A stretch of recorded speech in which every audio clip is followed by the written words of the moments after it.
Out for my morning walk this morning, and as you can see, it's snowing a little bit.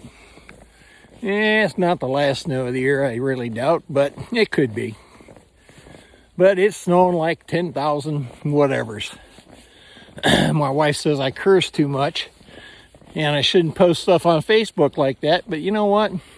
It's snowing like 10,000 motherfuckers. As I'm walking today and I'm listening to all the bullshit that's going on in this country about bailouts, I wrote a letter to the Washington Post, and basically I said no bailouts. We don't need to bail out airlines. We don't need to bail out anybody. They are in a mess that we're in. They won't keep jobs. They'll use the money to protect the company or to boost the CEO's bonuses at the end of the year to buy more stock. You have to realize that these people in Washington, the vast majority, don't give a shit about you. All they care about is their corporation buddies, the money that puts them in office so they can spend millions on re-election. And guess what? The real problem is they're not spending the big guy's tax money because he didn't pay anything this year. So we're going to bonus him for having not paid any taxes. Gee, wow. Am I stupid? Or does that sound like socialism? Oh, turkeys went through this morning. See them? I don't see them. But you see the turkey tracks? Yeah. I'm out walking around my field in the snow. I do have a path around here. It's an 8-acre field, and I don't know how long the path is, but I do walk it. Try to walk it every day. I think everybody needs to understand, and everybody needs to look at the reality of the situation. We can't do anything about what's going on now. We can try, we can do this, we can do that, we can shelter in place, we can be sensible about the real experts, not idiot boy in the office, all right? Not the Republicans who are quarantining themselves. And the neat part is, there's more Republicans in there in quarantine than there are Democrats. And guess what?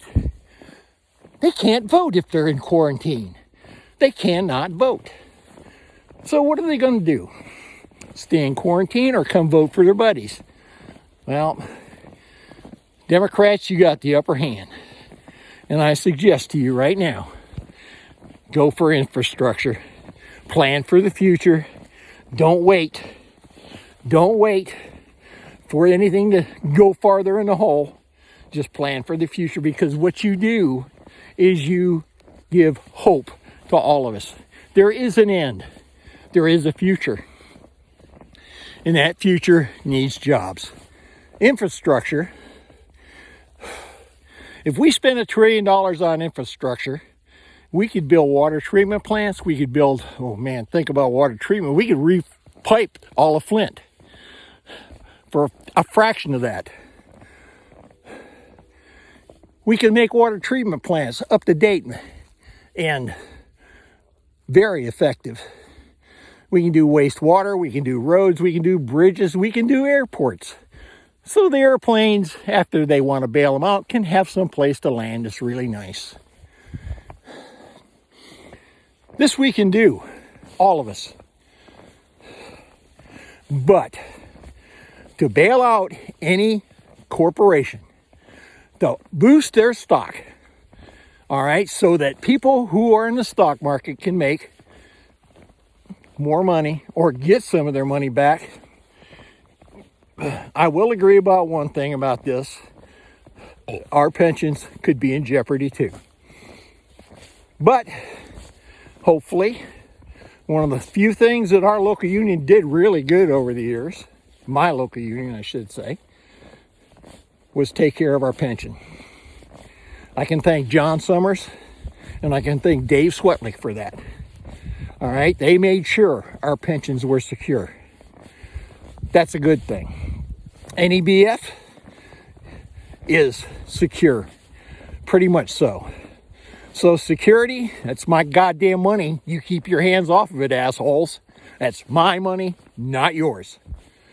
And if you don't realize that, come to my house, come over to my pond that ain't frozen now, and stick your head in it so maybe you can clear that fog that's in your brain. The time now is to act. I agree. We need to boost medical production. We need face masks. And an interesting idea that came out of my wife yesterday, she's a registered nurse. She's been around, been trained since the late 70s or late 60s, early 70s. But she says everything used to be autoclaved. Now everything's disposable. Should it be disposable? Is it cheaper and more effective to autoclave stuff? Just think about it. Every needle you get shots with goes in the trash. Every mask that goes on somebody's face goes in the trash. All right? They take it out and they burn it. If you ever worked at a hospital, which I've worked in several hospitals, that's what they do. All right?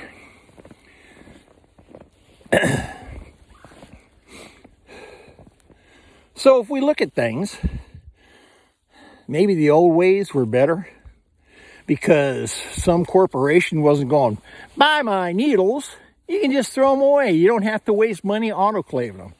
Well, now we're running short on everything. Everything. GM is offered to help some company build ventilators. That's good. Ford needs to get into it because they know how to manufacture.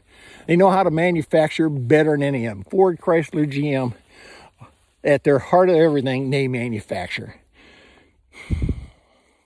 And they have the resources to shift things, to design other parts and build. But it takes time.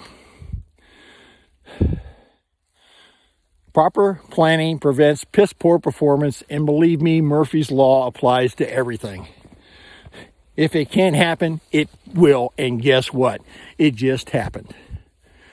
We, as a country, need to pull together. We, as a country, whether you believe in Mr. Trump, or you believe in the Democratic thing, or you believe like I do, I don't really look at either one of them and say, hey, they're doing me good. But we, as a people, as the voters, as the working people of this country, we can call and write our congressmen and senators and say, listen, dumbass, this is what we need. We need a future. We don't need to stop what's going on now. It won't stop. It is going to continue. So let's plan for a future. And that future would be the United States government funding all vaccine production, and not let anybody sell it. Kind of like Salk did with the polio vaccine. I got it for free many years ago. And I knew at least 3 kids with polio. And one of them died. Was in an iron lung. So, yes, can we use these things? Are there iron lungs still available? Iron lungs could work just as well as a respirator, maybe. I'm not sure. I'm not a medical person. I'm an electrician. But I know how to fix things. I know about leadership. And what we got going on right now in this country, there is no leadership. It's in panic mode. And Mr. President, get your head out of your ass, get off the TV, put the real professionals, the real people who know what's going on, put them on and start using every function of this government to make things happen. You lost already, buddy. Your economy's in shatters and it won't be back. You can't get it back. You can't even buy it out. So please, listen for a change instead of running your goddamn mouth. People, my fellow citizens, get on your internet, go to your congressman, go to your senator, and tell them what we really need. All right? We need to fight this with whatever means, but we also need a big chunk of that money, to go towards infrastructure, because infrastructure, all right, gets products from everywhere.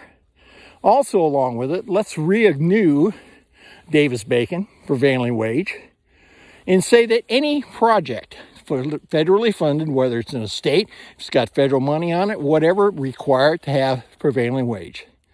If you don't believe it, prevailing wage lifts all boats, right to work, sinks them. Anybody does know that ain't been watching what really goes on in the world. If you work for a non-union contractor and he says, prevailing wage is just going to cost you money. No, it's going to cost him money. His profit margin goes down, way down. You and I, we lose. I've been laid off or run off too many damn times in my life, and I know what it is to like to stand in the parking lot kicking rocks, all right? Most of my electrician brothers know the same thing. We know what it's like to stand in the parking lot and kick rocks. It sucks. It really does. But it is the way of life for being an electrician. If you get laid off, go to the unemployment office. It may be a long line. You might have to do it online, but go to the unemployment office. And the federal government should fund it all for probably 18 months or 2 years. Maybe 2 years to be better. Get unemployment insurance, raise it. All right, forget the $1,200 that they're going to one-time send you. Let me have $1,200 a month, every month, at least in unemployment compensation. Well, that's it for now. I'm about done walking. And I'll just show this to you again, and I'll...